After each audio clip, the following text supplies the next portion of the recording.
Liver అయితే clean చేస్తున్నాను. మీకు ఒక చిన్న టిప్, అంటే మీకు తెలిసి ఉండొచ్చు కానీ నాకు తెలిసి నేను చెప్తున్నాను, తెలియని వాళ్ళ కోసం చెప్తున్నాను.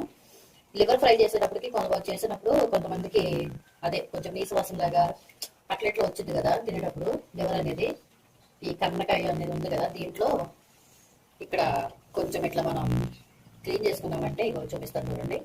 ఎల్లో కలర్ ఉంది కదా, దీనివల్ల మనకి కర్రీ అనేది కొంచెం చేదు వస్తుంది, లేకపోతే నీసు వాసన వస్తుంది అనమాట. ఇది అనేది బాగా నీట్గా ఇట్లా చేతితో అనేసుకోవాలి. ఇది ఏంటంటే కోడి తిన్న మేత ఉంటుంది చూసారా, దానికి సంబంధించిన అనమాట. ఇది ఎప్పుడైనా నీట్గా క్లీన్ చేసుకోవాలి. ఇంకొకటి ఏంటంటే ఇది ఉంది కదా గుండెకాయ అంటుంది కదండి, ఈ గుండెకాయని ఇట్లా పట్టుకొని ఇట్లా వస్తుంది. ఈ లోపల బ్లడ్ ఉంటుంది అనమాట. దీనివల్ల కూడా మనకి కర్రీ అనేది నీసు వాసన వచ్చి అసలు అంత చేదు ఉంటుంది అనమాట. ఇదంతా నీట్గా తీసేసుకోవాలి. ఈ రెండు మనం చేసామంటే ఇగో ఇది ఇట్లా చేసామంటే లివర్ కర్రీ ఫ్రై చేసుకున్నప్పుడు కానీ కర్రీ కానీ ఏది ఇందులో ఉండకుండా మనకి మంచి టేస్ట్గా ఉంటుంది. నీసు వాసన అనేది రాదు. చూసారా, జస్ట్ ఇలా వద్దితే చాలు వచ్చేస్తుంది. ఇట్లా పెద్ద కష్టపడక్కర్లా. మీకు అంతగా రావట్లేదంటే ఇంకా సింపుల్గా చేసుకోవాలంటే చాకు ఉంది కదా, ఈ చాకుతో ఇట్లా మధ్యలో పోసేసారంటే వీడు ఏమన్నా ఆల్రెడీ నేను తీసాను కదా, చాలా వరకు వచ్చింది కదా. ఇప్పుడు రాని చూపిస్తాను మనకి.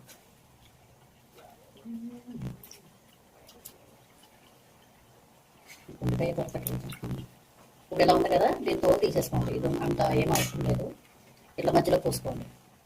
పోసుకుని ఇలా చేశారంటే ఇది చూసారా ఈజీగా ఇట్లా అంటే చాలు వచ్చేస్తుంది పూలతో. అది చూసారా ఇలా నీట్గా అయిపోద్ది. తినడం వల్ల కూడా మళ్ళీ మనకి ఏం రాకుండా హెల్తీగా కూడా ఉంటుంది అన్నమాట. ఈ చిన్న టిప్తో చేసుకున్నారంటే లివర్ చాలా బాగుంటుంది ఫ్రై. లివర్ క్లీనింగ్ ఫ్రెండ్స్, చూసారా ఇంత క్లీన్ చేసిన ఇంకా ఉంది, ఇంకా క్లీన్ చేద్దాం. ఇంకో 2 times చేద్దాం దీన్ని.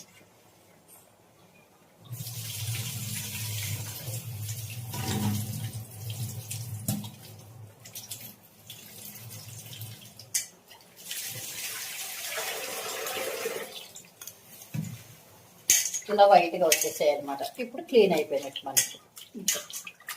చూడండి ఇప్పుడు ఏమీ లేదు, ఎక్కడ కూడా నీట్గా వచ్చింది. అంతే, లివర్ క్లీనింగ్ అయిపోయింది.